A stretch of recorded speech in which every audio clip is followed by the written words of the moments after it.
eu deixo para vocês uma reflexão sobre o PDCA dessa nova estrutura ISO. Eu tomei a liberdade de colocar para vocês o PDCA da ISO 9000, tá bom? Porém, eu já adianto para vocês que quando a gente fala deste PDCA, ele é muito parecido, ele é muito similar ao que nós temos dentro do PDCA das outras normas. Nós não vamos ter aqui grandes mudanças, porque o esqueleto normativo, ele é muito parecido, ele é na verdade igual. Eu vou ter ali subitens dentro de cada requisito, mas o esqueleto, ele é muito parecido. Então vamos lá. Por que é importante a gente entender de onde vem esse PDCA, pessoal? Por que esse PDCA existe e como é que eu enxergo o contexto dentro desse PDCA? Primeiro, vejam bem, quando a gente fala de contexto, quando a gente fala de questões internas e questões externas, nós estamos falando de pontos que a organização tem muito fortes, né? E pontos que a organização é mais frágil, né? Então eu tenho ali um ponto forte, que aí daqui a pouco, até no slide eu coloquei alguns exemplos para vocês, né? Então eu tenho ali N pontos fortes que a minha empresa tem, e essa é uma análise que vocês vão fazer com a liderança de vocês, que vocês vão fazer com a alta direção, né? Vocês vão precisar enxergar isso, né? E aí, Jaciara, como é que eu posso fazer isso? De várias maneiras. Você pode fazer uma reunião e fazer um grande brainstorm ali. Você pode aplicar a matriz de SWOT, se você quiser, que é uma ferramenta, inclusive, bastante interessante, né? Para que a gente analise contexto. Mas o que é importante? É você levantar no teu ambiente interno, primeiramente, vamos falar do ambiente interno, tudo que você tem de positivo. Tudo que a tua organização faz muito bem. Tudo que a tua organização faz bem, né? Isso você vai levantar. Joia. Jaciara, por que isso é importante? Daqui a pouco a gente vai chegar nisso.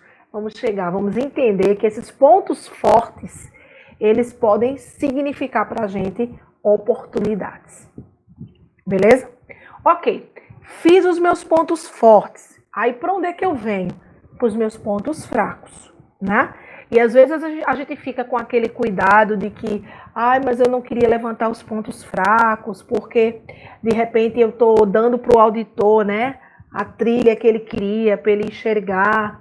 Esse não é o objetivo. O levantar os pontos desfavoráveis, os pontos fracos, é exatamente o contrário, para que a gente possa trabalhar esses pontos, para que a gente analise esses riscos, né, e consiga estruturar um plano de ação.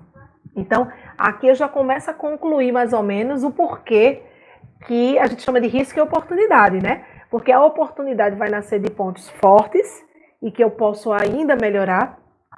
Em compensação, os riscos vão nascer dos pontos em que eu estou mais frágil e que eu também posso e devo melhorar, né? Aí eu devo melhorar. Legal, beleza. Então, vamos agora voltar para o PDCA. Entendemos as questões internas, né? Que a gente está ali dentro do ambiente da nossa empresa. É mais fácil a gente levantar as questões internas. Eu sempre falo isso. É mais simples. Por quê? Porque você está ali no dia a dia, você consegue enxergar isso com as pessoas que ali estão contigo. Joia!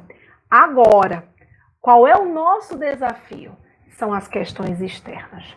E é por isso que eu coloco aqui o PDCA, para que vocês consigam enxergar nesse material e lembrar, né? Quando vocês estiverem fazendo esse exercício junto aí com a tua liderança, quando vocês estiverem atuando, ou quem já é consultor ou busca fazer trabalhos de consultoria junto com o teu cliente, que esta borda cinza do PDCA é exatamente os fatores externos.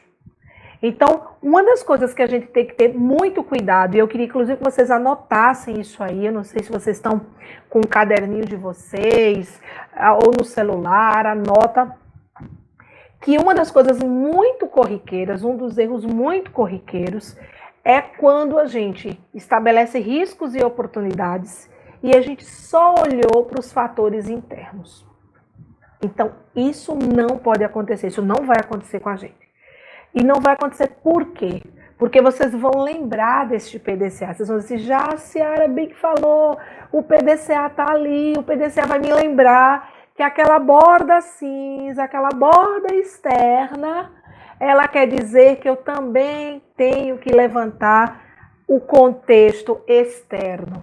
É o que está fora do meu quadrado. É literalmente um quadrado, né? Aqui na figura do PDCA, eu estou olhando para ele, aparentemente é um quadrado, é que ele está arredondado, né? Aboloadozinho, mas ele é um quadrado ali, né?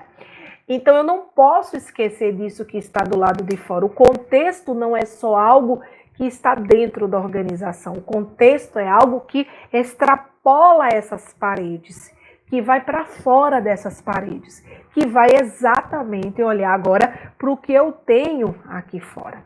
E é aí que vocês vão ter um grande desafio, porque nem sempre a alta liderança ela está preparada para fazer essa análise. Então, preparem-se, porque vocês vão fazer aqui um grande exercício com a tua alta direção, com a tua liderança, para vocês chegarem nessa análise do contexto externo. Tudo bem? Até aí, tudo bem?